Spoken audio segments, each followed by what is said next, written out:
Hi, good morning. It's Saturday. I know I'm looking lovely. This is how we wake up. Life before coffee. Now, y'all know I got some real shit on my mind. So, we're going to talk about this. We're going to talk about the people that overcompensate. You know who you are, the overcompensators. Sometimes, you come across people, you say, hey, hello. And they say hello back. That might be all they feel like saying right then and there. They might not want to talk.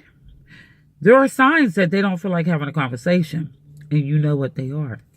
You're steady talking, talking, talking, and they're going,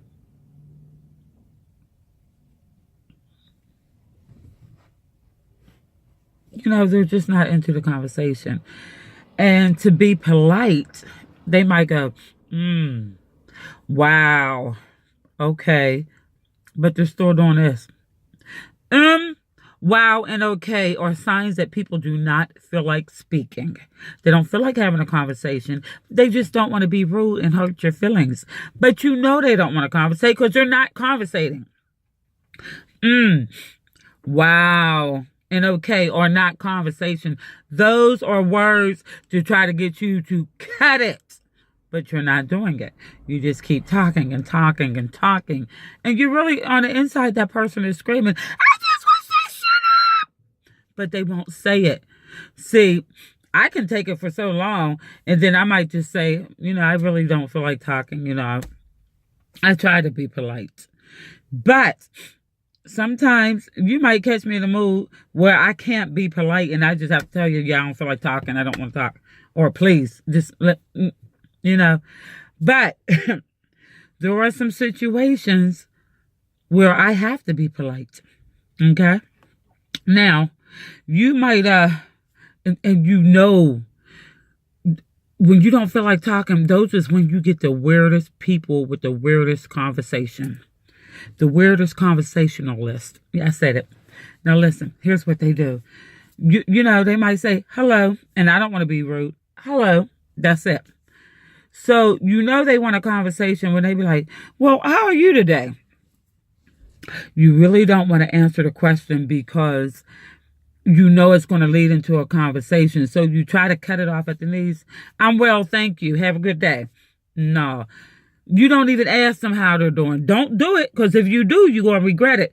But some of them don't care that you didn't ask them. They're going to tell you anyway. And those are the ones with the weirdest conversations. And you just want to scream on the inside. Oh, yeah. My day's been crazy. And you be like, They be like, yeah. My dog keep running around chasing his tail. You be like, You be like, yeah. And then my parrot just keeps singing opera. You be like, oh, yeah. The pig, it only like to take bubble baths. I be like, And the cat got a fur ball stuck in his throat. Now, you're listening to this weird conversation like, Lord, why? Why me? Why is I got to sit here and talk to this man talking about his animals?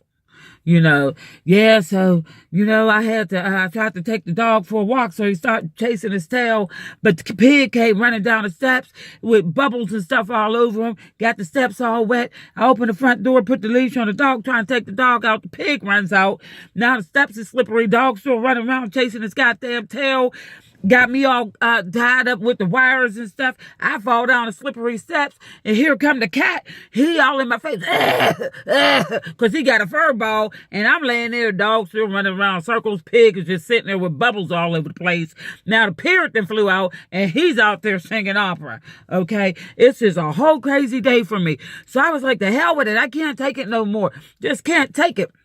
I got rid of the pig, okay? I sold him. The guy gave me, a couple slabs of bacon and a ham and stuff, and, even some pig feet, for the pig, okay? So I took that, and the cat that was in my face, I let him use my inhaler so he'd get the fur ball going. It was gone, too.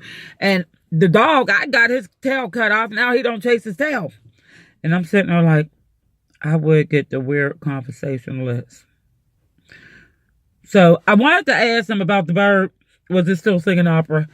But The way it was set up, the conversation was set up, I said, I'm going to leave it alone. But that's what happens to me when I don't feel like talking. Those are the type of people I get, and those are the type of stories I get. So to all you conversationalists who are invading people's space, when we say, wow, okay, we don't want to talk. Respect that. Thank you. That's real shit.